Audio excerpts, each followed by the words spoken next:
Welcome back to The Explainer. Look, we're jumping right into a massive paradigm shift today. Honestly, your SEO tools are lying to you. Yeah, you heard me right. Because search volume and keyword difficulty, they literally don't matter at all if the keyword psychology is wrong. Today, we're unpacking a masterclass on search intent that reveals exactly why those shiny numbers on your screen might actually be destroying your bottom line. It all comes down to this core idea. Stop chasing search volume and start chasing revenue. If your keywords aren't bringing in phone calls, they are just ego keywords. Think about it. To actually beat giant corporations, you have to stop targeting those super broad terms and start winning with specific long-tail keywords that solve real local problems. You absolutely cannot win by trying to be a massive Wikipedia page. You win by being the exact solution to a local searcher's immediate problem. The whole reality of vanity metrics is pretty simple. I'd rather have 10 visitors ready to buy than 10,000 visitors who are just curious. This is exactly why zero search volume keywords are your secret weapon. Think about an emergency customer. They aren't looking for a blog post. They are ready to pay, and if you aren't ranking for their specific pain, you're losing money.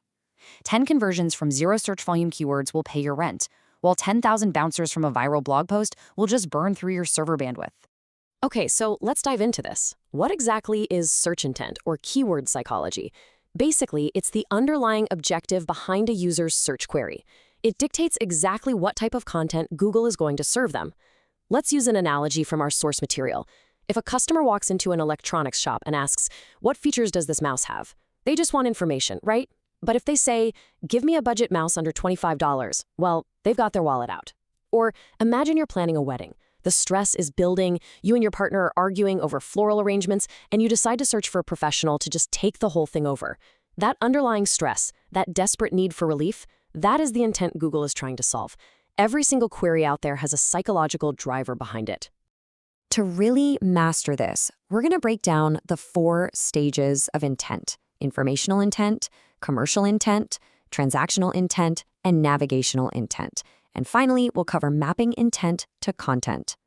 Let's start with number 1, informational intent. These are your ego keywords and curiosity searches.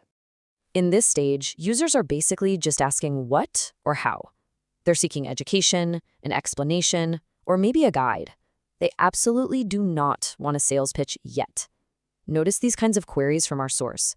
What is SEO? Wedding planning ideas? How to start a business? Digital marketing trends 2026, and SEO basics. For these informational keywords, Google's only goal is to satisfy that user's curiosity. So what's it going to serve? It's going to give them blogs, guidelines, or YouTube videos. Listen, if you try to rank your main service or product page for SEO basics, Google is just going to ignore you because that user isn't trying to hire anyone. They just want to learn. Moving on to number 2, commercial intent. We call these folks the comparers. Here, the user knows what they need, but they're exploring their options. They might be a little confused about which brand or service is actually the best fit for them. Take a search like local SEO services for small businesses, or best Shopify SEO agency for startups, or even affordable wedding planner in New Jersey.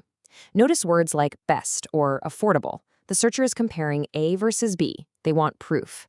Google responds to this psychology by serving listicles, pros and cons articles, and review pages to help them confidently compare and decide.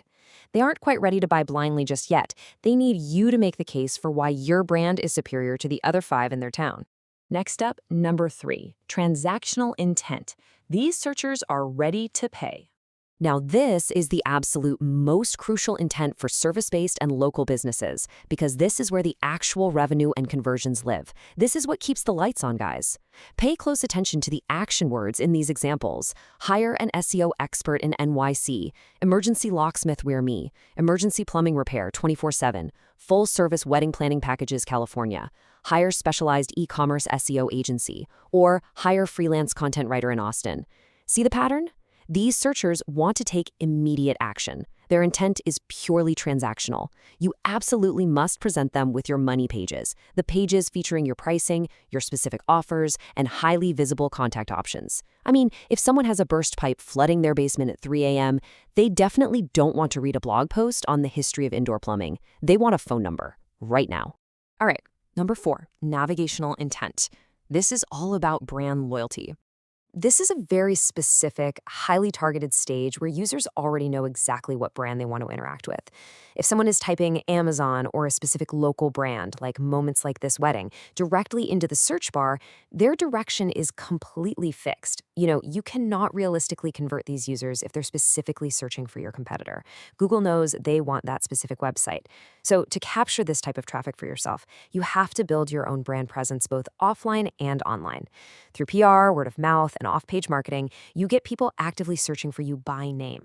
Now, before we tie this whole strategy together, we have to talk about answer engine optimization, or AEO. AI overviews are completely reshaping how content ranks right now.